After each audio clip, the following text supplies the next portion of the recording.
Hello everyone, welcome to the next session of probability.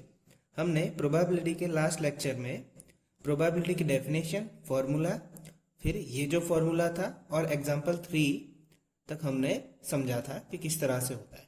अब इसी के बेस के ऊपर से हम आगे वाले एग्जांपल प्रैक्टिस करेंगे।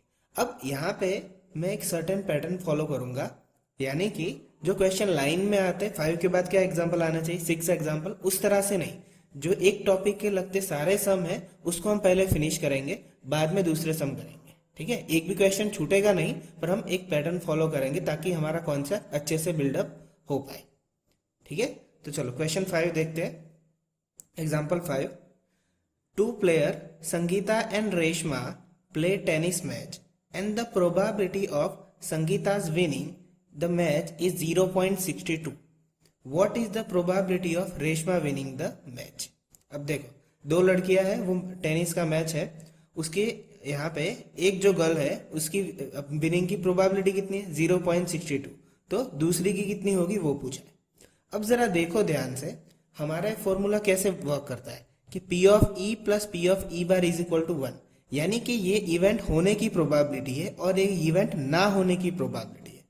तो मैं जैसे यहाँ पे ले लेता हूँ, इस तरह से समझना इसे। मैं संगीता की प्रोबेबिलिटी को P ऑफ S लेता हूँ। अगर मैं इस फॉर्मूले के बेस के ऊपर ही सेट कर रहा हूँ, P ऑफ S है, तो इसके जैसा बनाने जाऊंगा तो यहाँ पे क्या बनेगा, P of S bar is equal to 1 बनेगा। तो देखो ये स्टेटमेंट क्या कहता है हमारा, कि यहाँ पे जो है P ऑफ S में संगीता की विनिंग प्रोबेबिलिटी है और ये संगीता की लूजिंग की प्रोबेबिलिटी है। तो इन शॉर्ट मतलब यहाँ पे संगीता हार जाएगी तो जीतेगा कौन, ऑफ कोर्स रेशमा जीतेगी। तो ये फॉर्मूला इसमें कन्वर्ट हो जाएगा, P of S plus P of R is equal to 1, यानी यहाँ पे हार जाएगी तो कौन जीतेगा, रेशमा। तो हमारा फॉर्मूला क्या बना, P of S plus P of R is equal to 1। अब हमें क्या दिया है, संगीता की विनिंग प्रोबेबिलिटी कितनी दी है, 0.62। तो 0.62 plus P of R is equal to 1। तो हमें रेशमा की विनिंग प्रोबेबिलिटी पूछी है, तो हम P ऑफ R को ऐसे लिख लेते हैं, इज इक्वल टू 1, और ये 0.62 इक्वल टू के अपोजिट जाएगा तो माइनस 0.62। तो 1 में से 0.62 जाएगा तो कितना बचेगा, 0.38, और ये हमारा आंसर है। ठीक है, आप ये पहली बार समझ रहे हो इसलिए सिर्फ ये लगेगा आपको, बाकी आप जैसी प्रैक्टिस हो जाएगी आपको तो पता ही चल जाएगा कि डायरेक्ट 1 में से माइनस कर देना है। ठीक है, 1 मार्क्स में ऐसे क्वेश्चन आते हैं। ओके, एग्जाम्पल 7 देखते हैं, उसी कॉन्सेप्ट पे है, या तो फिर हमने जो प्रीवियस किया उसके कॉन्सेप्ट के बेस है। तो एग्जाम्पल 7 का एक्चुअली क्वेश्चन का स्टेटमेंट बहुत बड़ा है, इसलिए आप बुक में देखना, यहाँ पे जो जरूरी है वही चीजें मैंने लिखी हुई है कि एक क्लास में टोटल स्टूडेंट होंगे 40 स्टूडेंट, उसमें 25 गर्ल्स है और 15 बॉयज है। तो हमें पूछा है कि फर्स्ट क्वेश्चन इज दैट कि अ गर्ल, यानी कि गर्ल आने की प्रोबेबिलिटी कितनी है। ठीक है, तो सबसे पहले तो हम कोई भी क्वेश्चन हम पहले क्या लिख लेंगे, total outcome. Okay, total outcome. तो या तो फिर कई जगह पे बुक में ऐसा भी लिखा होता है, टोटल ऑल पॉसिबल आउटकम। ठीक है, दोनों एक ही बात है। तो टोटल आउटकम यानी कि स्टूडेंट कितने हैं क्लास में, 40। ठीक है, अब हम इसकी बात करते हैं फर्स्ट की, कि गर्ल आने की प्रोबेबिलिटी क्या है। तो मैं P ऑफ गर्ल को यहाँ पे E की जगह पे मैं G लिखता हूँ, capital P of G, girl आने की प्रोबेबिलिटी। अब उसमें होता क्या है कि डिनोमिनेटर में तो क्या होता है, फॉर्मूला याद करो, न्यूमरेटर में क्या होता है, नंबर ऑफ फेवरेबल आउटकम, और डिनोमिनेटर में क्या होता है, number of all possible outcome. तो देखो यहाँ पे गर्ल्स कितनी है, 25। ओके, और नीचे टोटल स्टूडेंट कितने हैं, 40। यानी इसको अगर आप सिंप्लीफाई करोगे तो 5 अपॉन क्या बचेगा, 8। तो ये हमारा आंसर है। सिमिलर सेकंड में अगर मैं बॉय आने की प्रोबेबिलिटी ढूंढूं तो टोटल आउटकम तो 40 रहेंगे सब में, तो P ऑफ B। तो देखो बॉयज कितने हैं, तो वो 15 है, और टोटल कितने हैं, 40। तो क्या आएगा आंसर, 3 अपॉन 8 आएगा। तो बॉयज आने की प्रोबेबिलिटी कितनी होगी, 3 अपॉन 8, और गर्ल आने की कितनी होगी, 5 अपॉन 8। अब देखो ऐसे क्वेश्चन में ना आंसर दो तरीकों से होते हैं, ये तो एक तरीका हो गया हमारा देखने का। अब अगर मैं कहता हूं ऐसा कि यहाँ पे गर्ल है, उसी की प्रोबेबिलिटी 5/8 आई, अब बॉय की इस तरीके से नहीं निकालनी, इस फॉर्मूले से निकालनी, तो क्या हम निकाल सकते हैं, बिल्कुल निकाल सकते हैं।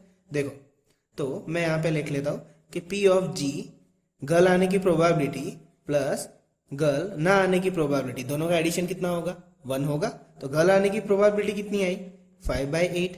और अगर गर्ल ना आती हो इसका मतलब कौन सी प्रोबेबिलिटी होगी, अगर गर्ल नहीं है तो कौन आएगा, बॉय आएगा, तो यहाँ पे और 1, तो P of B is equal two plus उस तरफ जाएगा तो माइनस हो जाएगा, तो देखो 8 1 जा 8, 8 माइनस 5 3/8 आ गया, यही आंसर। ठीक है, तो आप इस तरह से भी कर सकते हो, दोनों में से जो मेथड आपको कंफर्टेबल हो आप दोनों से कर सकते हो। Now next example 8। तो एग्जाम्पल 8 में अ box contain 3 blue 2 white and 4 red marbles. ठीक है, एक बॉक्स में मार्बल्स है अलग अलग कलर्स की। If a marble drawn random from the box, drawn का मतलब होता है यहाँ पे जस्ट थ्रो कर देना या तो फिर उसमें से उठाना। ठीक है, ये ड्रॉइंग का वाला ड्रॉ नहीं है। Random from the box, what is the probability it will be from the white marble, blue marble and red marble. 3 question है। ठीक है, तो सबसे पहले तो हमें क्या लिखना है, टोटल आउटकम कितने होंगे वो, तो हम टोटल पॉसिबल आउटकम लिख देते हैं। टोटल आउटकम, तो टोटल मार्बल कितनी है देखो 3 + 2 5, 5 + 4 9 मार्बल्स है। अब हम एक एक करके निकालते हैं।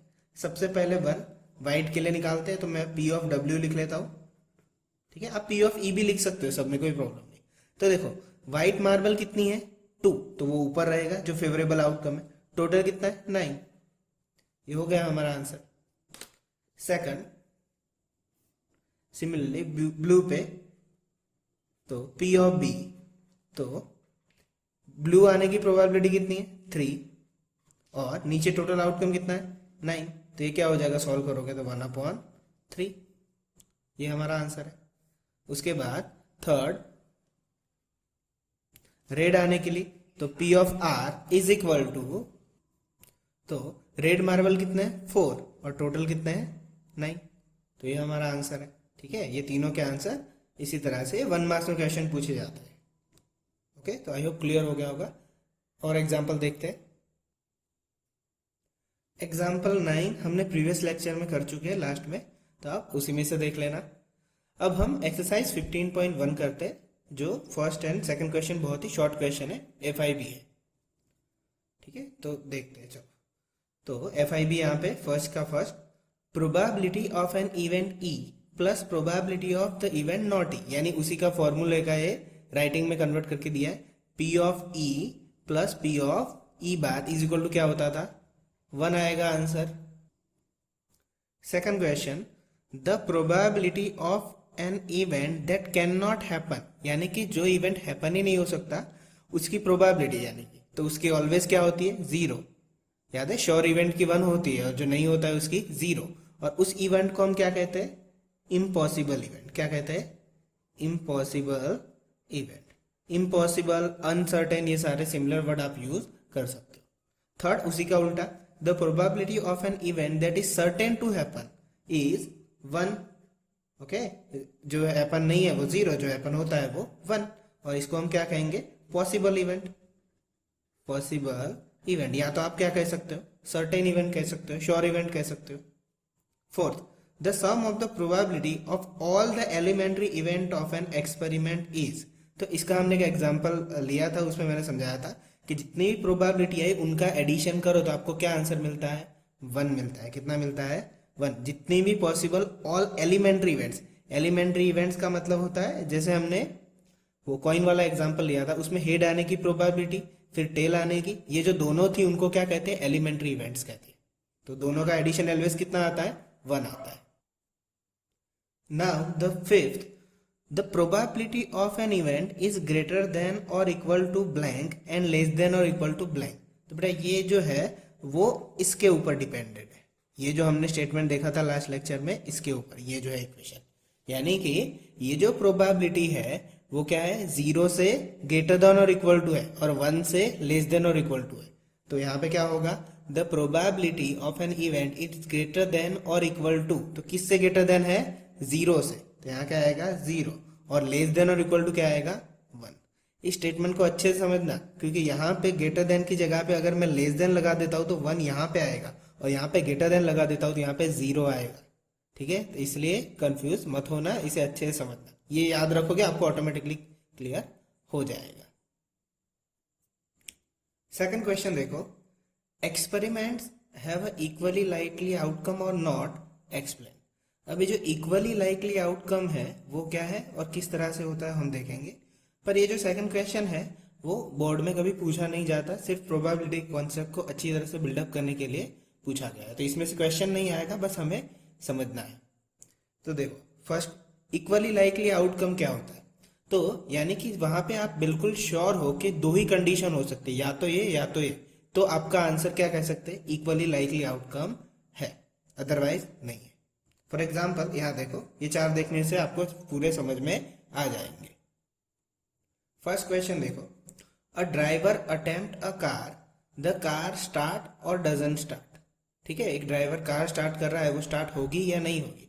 तो देखो, हमें देखने तो ऐसा लगता है कि सिर्फ स्टार्ट हो रही है या तो नहीं स्टार्ट होगी, दो ही ऑप्शन है, पर ऐसा नहीं है।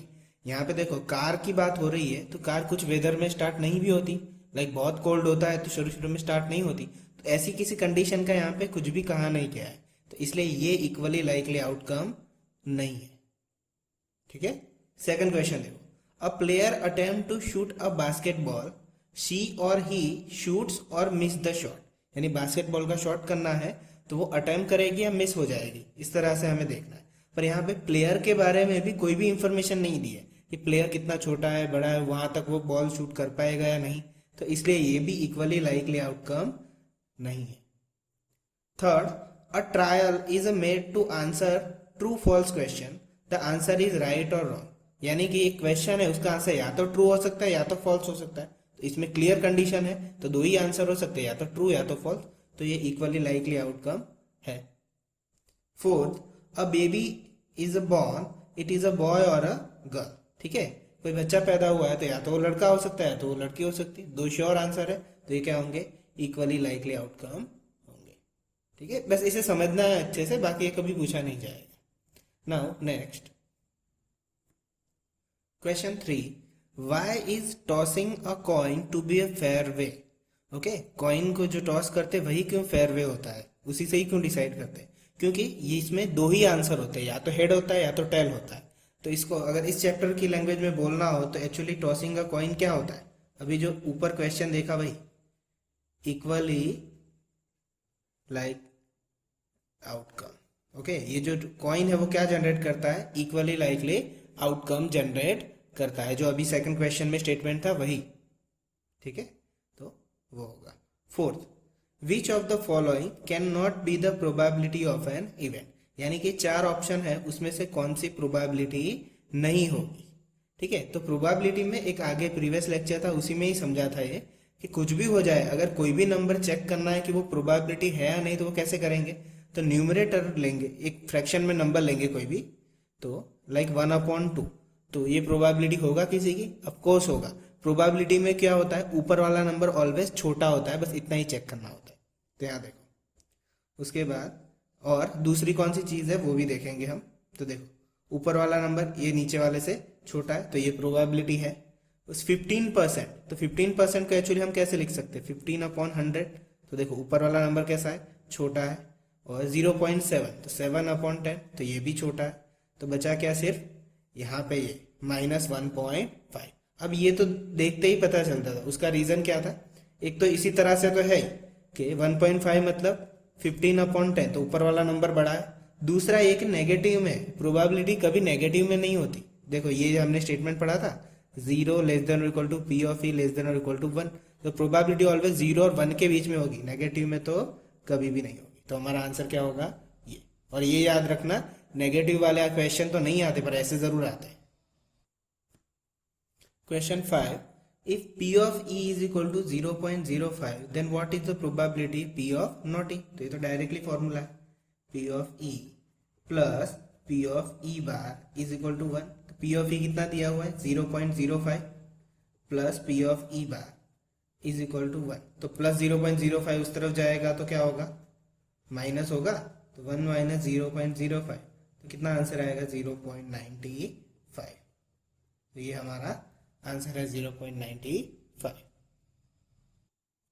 क्वेश्चन 6, अ bag contain lemon flavour candies only. एक बैग में सिर्फ लेमन फ्लेवर कैंडी है, Malini take out one candy without looking into bag. What is the probability that she takes out a orange flavor candy? Okay तो यहाँ पे orange flavour candy की probability क्या होगी? तो बैग में तो सिर्फ लेमन ही थी, तो ऑरेंज कहाँ से आएगी? तो इसकी प्रोबेबिलिटी डायरेक्टली क्या हो जाएगी? 0। अगर वो थी ही नहीं तो वो आएगी कहाँ से? उसके बाद अ लेमन फ्लेवर्ड कैंडी कितनी होगी? तो अंदर लेमन है तो लेमन ही आएगी, तो कितना होगी इसकी प्रोबेबिलिटी? 1 होगी। जो नहीं है उसका 0 आंसर, और जो पॉसिबल होगा उसका 1। यहाँ पे नहीं दिया है यहाँ पे कि 3 है या 4 है, वरना हम फ्रैक्शन में लिखते हैं अभी। Okay, now 7 group of 3 students. The probability of 2 students not having the same birthday is 0.992. What is the probability of student have the same birthday? Okay, एक नॉट है और एक सेम बर्थडे पे, तो डायरेक्टली हमारा फॉर्मूला लगा दो, P of E plus P of E bar is equal to 1। तो नॉट यानी कि P of E बार होगा तो वो कितना है? P of E वैसा का वैसा 0.992 इज इक्वल टू 1। तो ये उस तरफ जाएगा तो माइनस हो जाएगा, तो P of E is equal 1 minus 0.992। तो इसे हम माइनस करेंगे तो कितने बचेंगे? 0.008। तो ये हमारा आंसर है। Now next Question 8. A bag contains 3 red and 5 black balls. A ball is drawn at random from the bag. What is the probability for red ball and not red ball? ठीक है, तो इसको कैसे करेंगे हम? तो पहले टोटल आउटकम लिख लेंगे। तो टोटल आउटकम कितने हैं? टोटल आउटकम हमारे 5 + 3 8 है। ठीक है, तो सबसे पहले रेड आने की प्रोबेबिलिटी लेते, तो P of R is equal to red ball कितने हैं? 3 जो फेवरेबल आउटकम हुआ, और टोटल कितने हैं? 8। तो ये हमारा आंसर है 3/8। ठीक है, अब उसके बाद नॉट रेड, तो P of R plus P of R bar is equal to 1। ये हमारा फॉर्मूला है। ये आने की प्रोबेबिलिटी कितनी थी? 3/8 प्लस ना आने की हम ढूंढ रहे, प्लस उस तरफ जाएगा तो माइनस, तो P of R bar is equal to 1 minus 3/8। तो कितना होगा? 8 1 जा 8, 8 माइनस 3 5/8। ठीक है, अब देखो इसे इस तरह से भी आप ये न लिखना हो तो भी ऐसे भी कर सकते थे कि रेड के अलावा कौन सा बॉल है? ब्लैक बॉल ही तो है, तो डायरेक्टली ब्लैक बॉल की प्रोबेबिलिटी ढूंढ देते, तो 5/8 आंसर आ जाता, तो उससे भी आ जाता।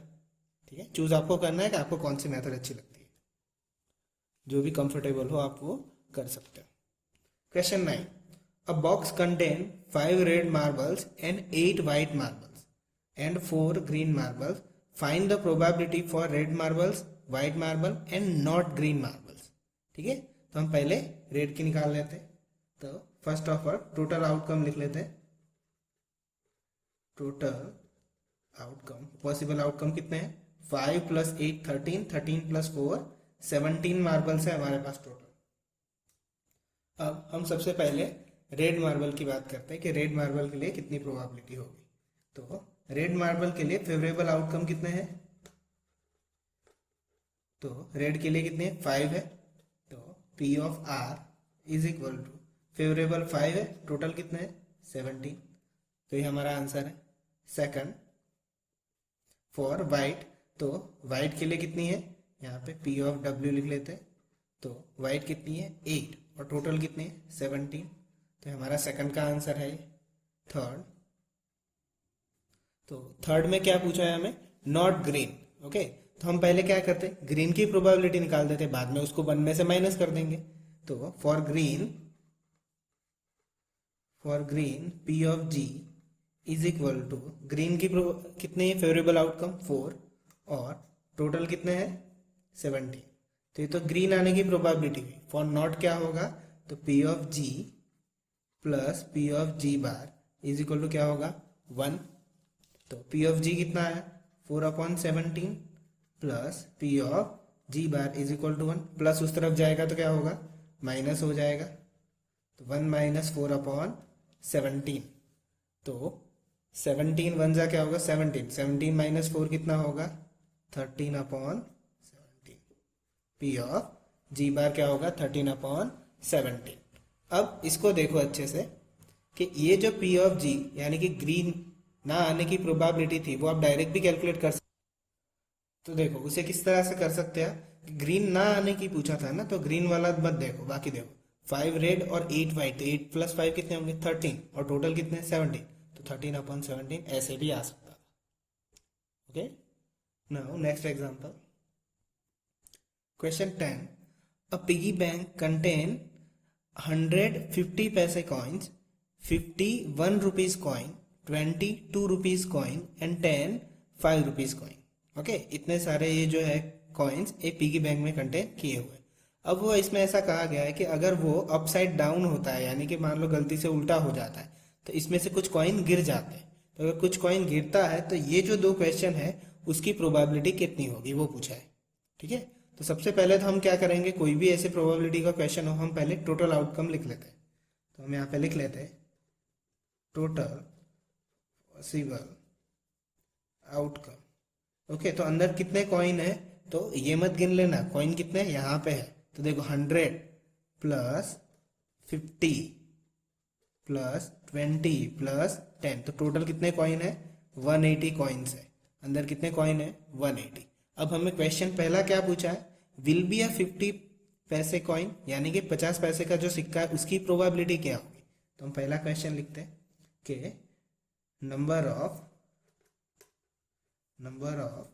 50 पैसा कॉइन इज इक्वल टू कितने हैं टोटल 50 पैसे कॉइन 100 है। तो हम उसकी प्रोबेबिलिटी लेते हैं कि प्रोबेबिलिटी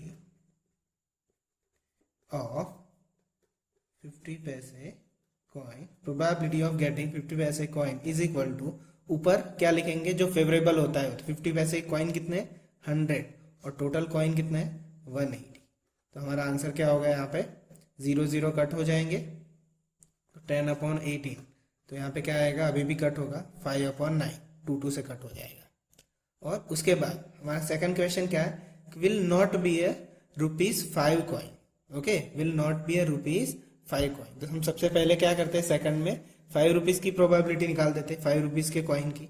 तो सिमिलर पैटर्न पे 5 रुपीज की कितनी होगी, तो probability of ₹5 coin is equal to, तो 5 रुपीज के कितने कॉइन है 10 और टोटल कितने हैं 180, तो कितनी होगी 1/18।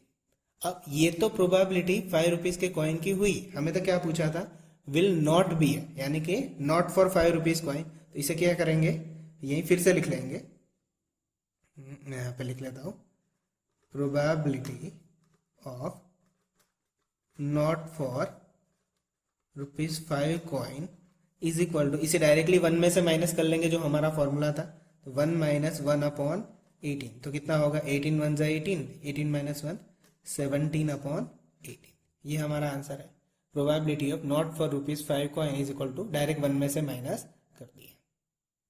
ठीक है, नाउ क्वेश्चन 11 देखते हैं। Question 11, Gopi boys a fish from shop for his aquarium, the shopkeeper take out 1 fish at random from a 5 male fish and 8 female fish. What is the probability of fish taken out of male fish? ठीक है, तो हम यहाँ पे लिख लेते, question क्या है कि जो शॉपकीपर के पास से उसने खरीदा है, फिश खरीदनी है उसे, तो वो अंदर हाथ डाल रहा है, तो अंदर 5 मेल फिश है और 8 फीमेल फिश है, तो मेल फिश आने की प्रोबेबिलिटी कितनी होगी। तो सबसे पहले हम टोटल आउटकम लिख लेते, टोटल आउटकम कितने होंगे 5 + 8 फिश है तो कितनी होगी 13 फिश होगी। अब उसके बाद हमें किसकी प्रोबेबिलिटी पूछी है, मेल फिश की।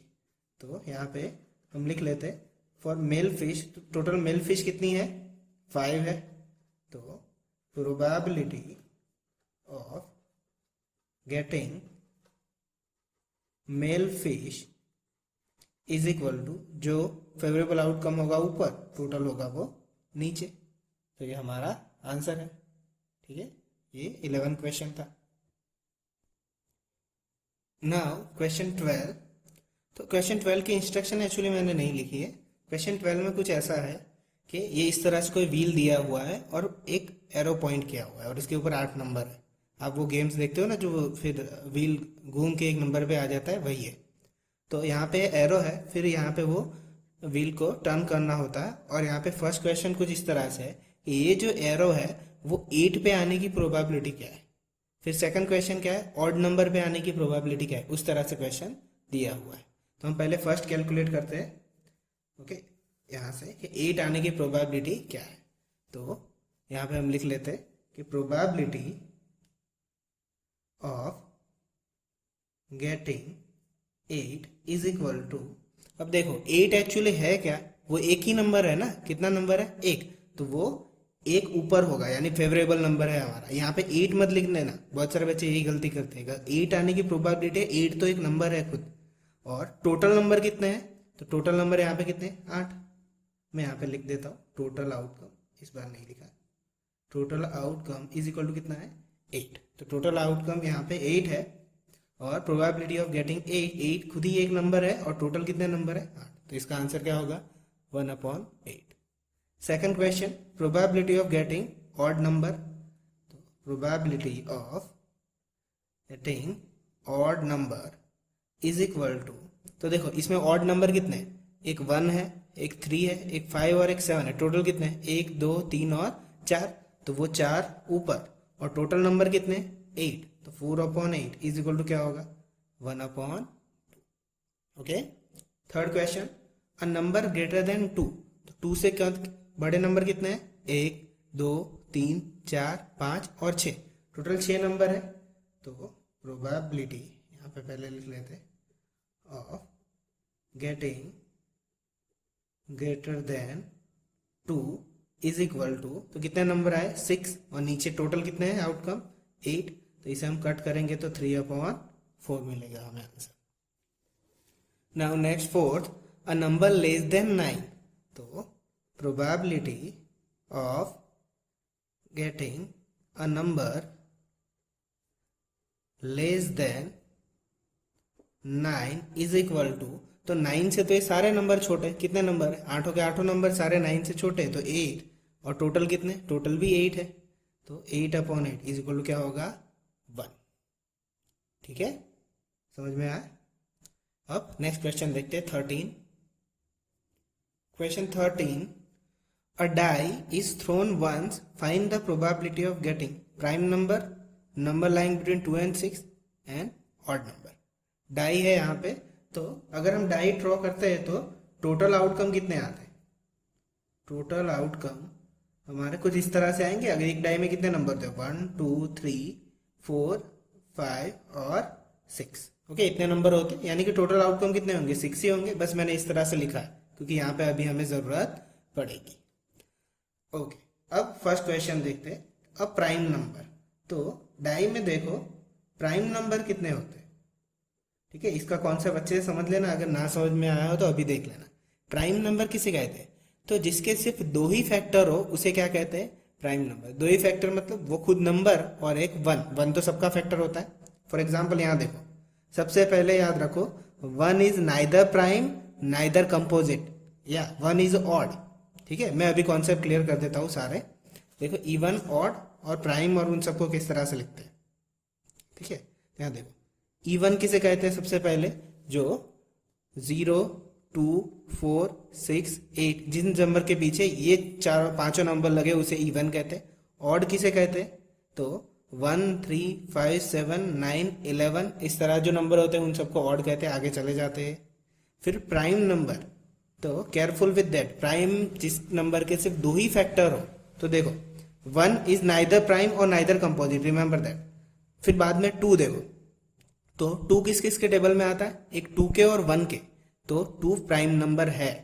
3 किसके टेबल में आता है, 3 के और 1 के, तो 3 भी प्राइम नंबर है। 4 किसके टेबल में आता है, तो 4 1 के टेबल में भी आता है, 2 के टेबल में भी आता है, और 4 खुद के टेबल में, तो 2 से ज्यादा हो गए, 3 फैक्टर हो गए, तो उन नंबर को क्या बोलेंगे, कंपोजिट नंबर बोलेंगे। तो 4 कंपोजिट है। फिर 5, वो 5 के टेबल में आता है और 1 के, तो 5 प्राइम है। 6 1 के टेबल में, 2 के टेबल में, 3 के टेबल में और 6 के टेबल में, तो वो तो क्या हो गया, कंपोजिट हो गया। तो इस तरह से सीक्वेंस चलता जाएगा। तो इस नंबर को यहाँ पे खास याद रखना है। तो देखो डाई में कितने नंबर होते हैं 1 से लेके 6 तक, तो उसमें प्राइम कितने हैं, एक 2 है, एक 3 है और एक 5 है, यानी टोटल कितने नंबर है, 3 नंबर है। तो हम उसकी प्रोबेबिलिटी निकालनी हो तो probability of getting prime number is equal to, तो कितने हैं नंबर 3 और टोटल कितने 6, तो कितना होगा 1/2 आंसर आएगा।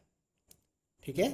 अब एक और आपको कंफ्यूज करने के लिए एक और स्टेटमेंट है कि कौन सा स्मॉल है, कौन सा इवन नंबर है जो प्राइम है, उसकी प्रोबेबिलिटी ढूंढो। तो इवन नंबर और प्राइम नंबर और ऐसा एक ही नंबर है, वो कौन सा है 2, एक ही नंबर है इवन है जो प्राइम है। ओके, तो इसे ध्यान में रखना। सेकंड क्वेश्चन लिखते हैं, a number lying between 2 and 6, तो 2 और 6 के बीच में कितने नंबर है, अगेन 3 नंबर है। तो probability of a number getting between 2 and 6 is equal to क्या होगा, तो नंबर बिटवीन 2 एंड 6 कितने नंबर है 3 और टोटल कितने है 6, तो आंसर क्या होगा 1/2। ओके, उसके बाद थर्ड यहाँ पे लिख लेता हूं मैं। तो थर्ड में क्या है, ऑड नंबर की प्रोबेबिलिटी कितनी है, तो ऑड नंबर कितने कितने है, 1 है, 3 है और 5 है, टोटल 3 है। तो for probability for odd number is equal to, odd number है कितने 3 नंबर है और टोटल कितने 6 है, 1/2। यहाँ पे तीनों के आंसर सेम आ रहे हैं, जस्ट अ कोइंसिडेंस, अलग अलग क्वेश्चन आ सकते हैं, हमें पैटर्न फॉलो करना है, फॉर्मूले को फॉलो करना है। ठीक है, नेक्स्ट क्वेश्चन देखते हैं। Question 19, a child has a die whose 6 faces, show the letters as given below. एक डाइस पे उसने नंबर लिखे हुए चाइल्ड ने, उसके बाद क्वेश्चन है the die throw once, sorry number नहीं अल्फाबेट्स लिखे हुए, the die throw once, what is the probability of getting A and D. Okay, तो हम डायरेक्टली लिख लेते हैं, probability for getting A is equal to, यहाँ देखो ये कितने हैं, टोटल पॉसिबल आउटकम कितने हैं, यहाँ लिख लेता हूँ, टोटल आउटकम कितने हैं 1 2 3 4 5 6। अब इसको यहाँ से अच्छे से देखना कि यहाँ पे जो ए 2 बार रिपीट हो रहा है तो उसे हम टोटल आउटकम में कैलकुलेट करें, हाँ करना पड़ता है, जितने भी है उतने लिखने पड़ते हैं, जितने भी बॉक्सेस है यहाँ पे 6 है। अब ए कितने इसमें 2 है, तो 2 न्यूमरेटर में और 6 डिनोमिनेटर में, तो क्या होगा 1/3 आंसर आएगा। सिमिलर डी आने की प्रोबेबिलिटी कितनी होगी, तो पी ऑफ डी, डी कितनी बार आ रहा है, एक ही बार आ रहा है और टोटल कितने हैं 6, तो ये दोनों हमारे आंसर है। ओके, तो ये 19 क्वेश्चन था। 24 देख, क्वेश्चन 25 देखते हैं अब। Question 25, which of the following arguments are correct, give reason. यानी 2 आर्ग्यूमेंट दिए क्वेश्चन 25 में और वो करेक्ट है या नहीं वो हमें दिखाना है। तो देखो फर्स्ट क्या है, अच्छे से समझना इसे, इफ 2 कॉइन्स टॉस्ड साइमल्टेनियसली, अब कॉइन को टॉस किया जा रहा है 2 कॉइन्स को और साइमल्टेनियसली, साइमल्टेनियसली का मतलब क्या होता है, एक के बाद एक कॉइन को टॉस करना, पहले एक कॉइन उसके बाद दूसरा coin. There are 3 possible outcome. Okay, 3 possible outcome है, हम तीनों को कैलकुलेट करेंगे और चेक करेंगे कि 2 हेड। ठीक है, तो हम पहले टोटल आउटकम ले लेते हैं। देखो 2 कॉइन है तो हमने मान लो दोनों कॉइन टॉस किए, ये हमने एक्चुअली प्रीवियस लेक्चर में किया था। तो दोनों ही कॉइन में मान लो एक में हेड आता है तो दूसरे में मान लेते टेल आता है, या तो दूसरा ऐसा आएगा कि पहले में टेल आएगा दूसरे कॉइन में हेड आएगा, या तो हो सकता है दोनों ही कॉइन में हेड हेड आए या तो दोनों ही कॉइन में टेल टेल आए। तो टोटल कितने पॉसिबल आउटकम आए, 4 आए, टोटल 4 आए। अब चेक करते हैं कि 2 हेड आने की प्रोबेबिलिटी क्या है। तो 2 हेड कितनी है, यहाँ पे एक ही बार आ रहा है, तो 2 हेड आने की प्रोबेबिलिटी क्या है कि ये तो एक 1 है, ये तो 1 ही रिजल्ट है और टोटल कितने 4, तो 2 हेड आने की कितनी 1/4। उसके बाद 2 टेल्स आने की क्या है, तो 2 टेल्स के लिए प्रोबेबिलिटी क्या होगी, 2 टेल्स कहाँ है, वो भी एक ही बार आ रहा है, तो 1/4 क्या होगा 4 होगा। और 1 ऑफ ईच, 1 ऑफ ईच का मतलब क्या होता है, या तो हेड या तो टेल। तो देखो ये एक रिजल्ट है हेड टेल वाला, या तो टेल हेड वाला, ये रिजल्ट है। तो 1 ऑफ ईच के लिए क्या होगा कि ये 2 रिजल्ट मिल रहे हैं, तो 2 ऊपर और नीचे 4, तो कितना आएगा 1/2। तो ये जितनी भी तीनों कंडीशन थी, therefore each of this outcome the probability is 1/3। तो हमें स्टेटमेंट में क्या दिया, 1/3 आंसर आया उनका, पर देखो हमारा कहीं भी 1/3 आया क्या, नहीं, तो ये स्टेटमेंट कैसा है, इनकरेक्ट है। ओके, हमने तीनों को लेके चेक किया तो उनकी प्रोबेबिलिटी कुछ ऐसी मिली, पर किसी का भी आंसर उसमें से 1/3 नहीं आया, तो ये स्टेटमेंट कैसा है, इनकरेक्ट है। अब सेकंड क्वेश्चन देखते हैं। सेकंड क्वेश्चन देखो, if a die thrown this are 2 possible outcome. Okay, die throw किया जा रहा है, एक्चुअली ये डाई क्या है, सिंगल है, ठीक है, एक डाई होता है तो उसे डाई बोलते हैं, सिंगल प्रोनाउंसिएशन, और उसके बाद डाइस लिखा हुआ होता है, इसका मतलब 2 डाइस होते हैं, प्लूरल फॉर्म में होता है।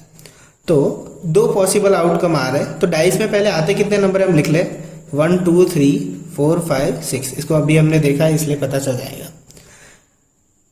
एन ऑड नंबर और एन इवन नंबर, यानी ऑड नंबर आने की प्रोबेबिलिटी और इवन नंबर आने की प्रोबेबिलिटी क्या होगी, तो पहले ऑड नंबर के लिए लिखते हैं, हमें जस्ट चेक करना है इसलिए प्रॉपर्ली नहीं लिख रहे। तो देखो ऑड नंबर कितने, 1 3 5, तो 3, और टोटल कितने 6, तो कितने है कि 1/2। और क्या कहा था, इवन नंबर, तो फॉर इवन नंबर कितनी है, तो देख लो इवन नंबर है कितने, 1 2 और 3, 2 4 और 6, 3 इवन नंबर है, तो 3/6 कितना आया, 1/2। The probability of getting an odd number is 1/2। Okay, 1/2 दिया था, तो दोनों में आंसर कैसा आ रहा है, 1/2, यानी ये स्टेटमेंट करेक्ट है। ठीक है, आई होप कि क्लियर हुआ होगा। आज के जितने भी सम थे बहुत ही इजी चैप्टर है, बस इसके थोड़ा ऊपर वर्कआउट करना पड़ता है। और मैंने ये जो क्वेश्चन है इसे अच्छे से करना। और एक और बात देखो, अगर ये क्वेश्चन 1 मार्क्स में आते हैं तो आपको कहीं पे भी फॉर्मूला लिखने की जरूरत नहीं है, पर अगर 2 और 3 मार्क्स में है तो आपको फॉर्मूला लिखना पड़ेगा। ठीक है, एक ही क्वेश्चन होता है, या इसी तरह से मैं पुराने पेपर जब सॉल्व कराऊंगा तब आपको पता चल जाएगा कि कैसे क्वेश्चन आते हैं। ठीक है, तो होमवर्क में यही क्वेश्चन एक बार कर लेना अच्छे से। ओके, नेक्स्ट वीडियो में मिलते हैं, बाय।